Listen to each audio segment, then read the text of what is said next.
ऊंचा कद, छरहरी काया, रुबीला अंदाज, कड़क आवाज और अंदाज ऐसा कि किसी पस्त हो चुके मरणासन्न जख्मी सिपाही में भी जोश भर उसे दुश्मन पर टूट पड़ने के लिए उद्वेलित कर दें। ये परिचय है देश के पहले फील्ड मार्शल सैम मानेकशॉ का। इनकी गिनती देश के अब तक के सबसे सफल सैन्य कमांडरों में होती है। ये वही थे जिन्होंने खुद को 9 गोलियां लगने के बाद कहा था कि कुछ नहीं हुआ, गधे ने लात मारी है। ये वही थे जो 13 दिन के युद्ध के बाद पाकिस्तान को घसीटकर घुटने पर ले आए थे। और ये वही थे जिन्होंने आयरन लेडी के नाम से मशहूर रही देश की कड़क मिजाज पूर्व प्रधानमंत्री इंदिरा गांधी को स्वीटी कहकर बुलाया था, और जिनसे एक बार इंदिरा गांधी इस बात से सहम गई थी क्योंकि उन्हें आभास होने लगा था कि फील्ड मार्शल सैम मानेकशॉ उनका तख्ता पलट देंगे। लेकिन क्या वाकई ऐसा था? क्या सैम मानेकशॉ इंदिरा गांधी को हटाकर खुद प्रधानमंत्री बनना चाहते थे?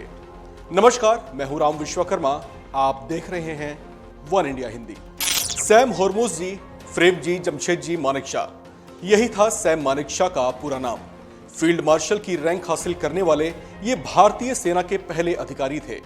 उन्हीं के नेतृत्व में साल 1971 में भारत ने पाकिस्तान को हराया था और बांग्लादेश नाम से एक नए राष्ट्र का जन्म हुआ था।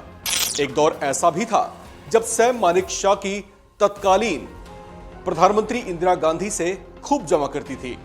ये घनिष्ठता इतनी हो गई थी कि वे कई बार बातों बातों में इंदिरा गांधी को लड़की और स्वीटी जैसे शब्दों से भी संबोधित कर दिया करते थे।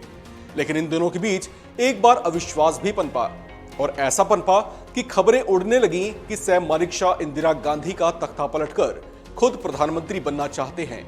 कहा जाता है कि इस बात से इंदिरा गांधी इस हद तक डर गई थी कि उन्होंने सैम मानेकशॉ को चाय पर बुलवा लिया और उनसे यह भी पूछ लिया कि क्या वाकई उनकी ऐसी कोई तैयारी है।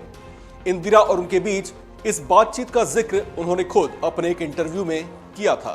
मानेकशॉ कहते हैं कि शाम के 4 बजे थे, मैं चाय पी रहा था। मिसेस गांधी का फोन आया। उन्होंने मुझसे पूछा कि क्या मैं बिजी तो नहीं हूं।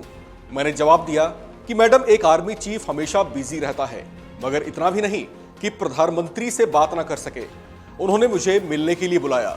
मैंने अपने एडीसी से कहा कि लड़की बुला रही है, गाड़ी निकालो। उन्होंने दावे से कहा कि लोग जानते हैं कि मैं इंदिरा को ऐसे ही संबोधित किया करता था। उन्होंने आगे कहा कि मैं संसद भवन में उनके कार्यालय में पहुंचा तो इंदिरा गांधी अपने सिर पर हाथ रखे बैठी थी। मैंने उनका हाल पूछा तो उन्होंने कहा कि मैं एक परेशानी में हूं। मैंने कहा, कोई परेशानी है तो मेरे कंधे पर सिर रखकर रो लो। क्या परेशानी है मुझे बताओ। उन्होंने मेरी तरफ देखा और कहा, तुम ही मेरी परेशानी हो। मैंने कहा, मैंने क्या कर दिया?